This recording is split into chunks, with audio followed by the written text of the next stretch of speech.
Earlier this week, the news broke that Disney Springs is going to start a permanent change to the resort access via the bus loop and the Sasakula watercraft. That change being that only guests staying at one of Disney's on-property resorts, or those with a reservation for one of those resorts, would be able to access the watercraft or buses. This has created a very interesting controversy, as the lack of annual pass holders being able to access the resorts from Disney Springs has got a lot of people angry, on top of the resort guests and the non-APs. Let's get into it. As of now, this change is only for Disney Springs, so annual pass holders can still park at a theme park and go to the resorts that way. Now, this is an interesting change. For years, Disney security at the resort parking lots have told guests that are either not staying at the resort or lack a reservation that they need to hop on a bus from Disney Springs to actually access the resort. So once this starts on June 28th, I guess that's going to be changed to saying you need to go park at a theme park and hop over that way. Probably TTC, if I had to guess.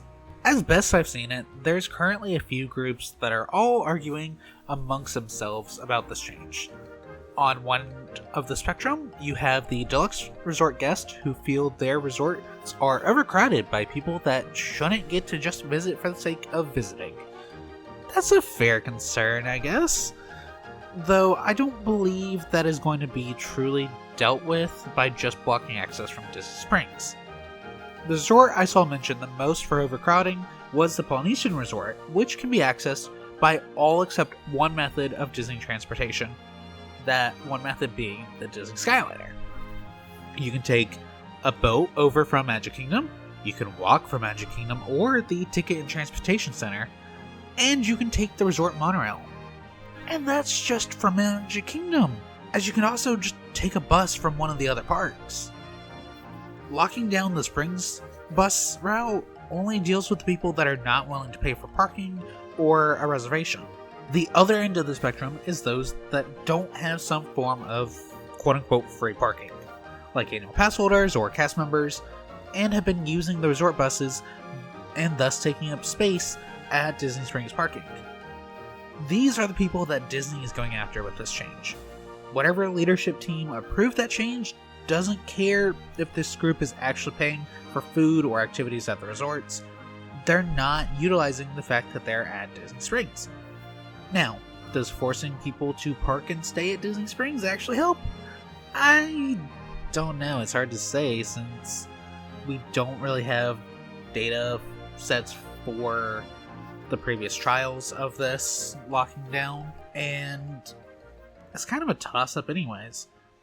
If you lock it down over a short period, when not everyone actually knows that it's going on, then most likely people are going to spend money at Disney Springs just because they've already wasted the gas to get over there.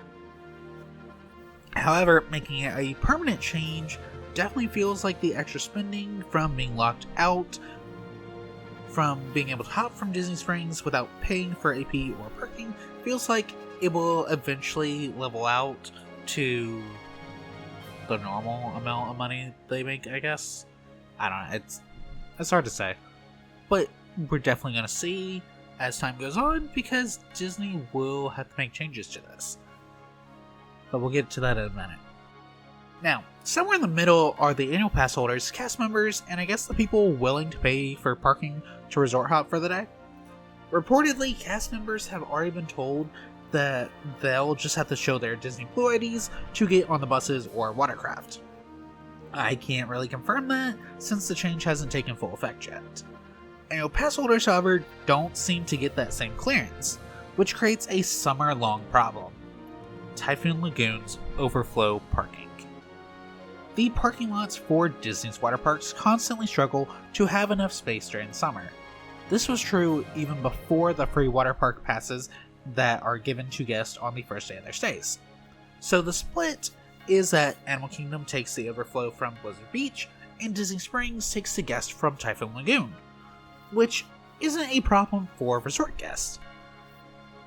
But annual pass holders can pay $100 to add on the water parks, so not being able to get into the Disney Springs bus loop is likely going to cause an issue there.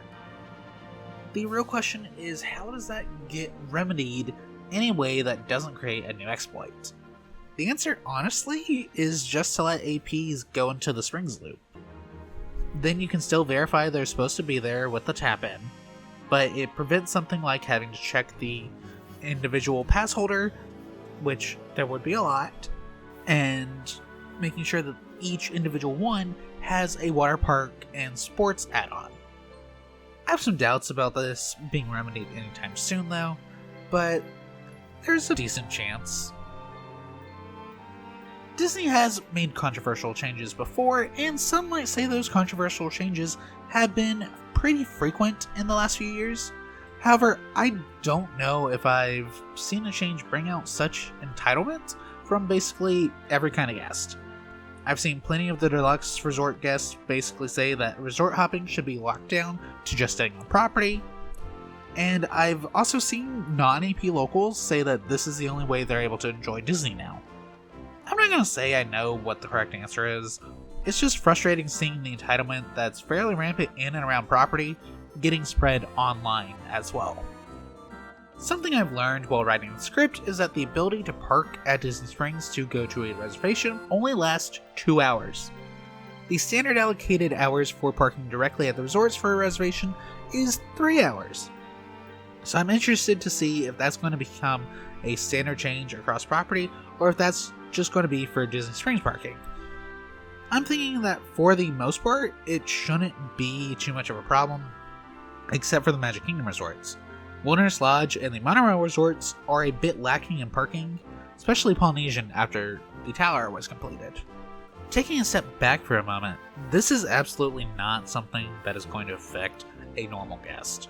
This hurts locals, especially those that aren't annual pass holders or cast members, but most people don't do resort hopping. Now granted, if Disney really wants to prevent people jumping to the parks for free, then you're going to have the check prevent people from going to Saratoga Springs. If that's not the case, then I don't even see what the point of this was. Sure, it's likely a 20-minute hike from the Lime Garage to Saratoga's bus loop, probably more with a group, but if this is truly to stop people from using free parking to go to the parks, then Saratoga has to be blocked. And it's way less of a pain than having every guest have to confirm they're actually staying on property in order to get on each individual bus at Saratoga. Because that might honestly hurt Saratoga in the long run, and considering the resort stays make Disney a ton of money, they're going to want to prevent that.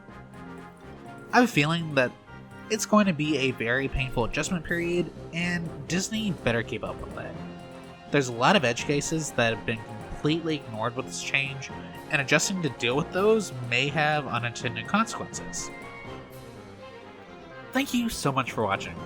I've had a lot of time to watch the threads about this change play out in real time this week, and it's just not left me feeling good. So I wanted to get some thoughts out about it in a way that I could actually get to explain more than I can on various social media.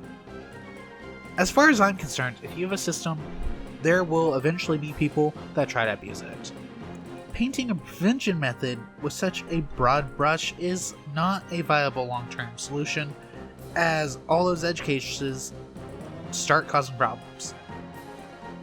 I guess we'll find out pretty soon, as the Typhoon Lagoon parking lot is definitely going to be filling up if the heat and humidity keeps making it feel like it's over 100 degrees Fahrenheit every single day. Anyways, thanks again, and I'll see you real soon. Bye!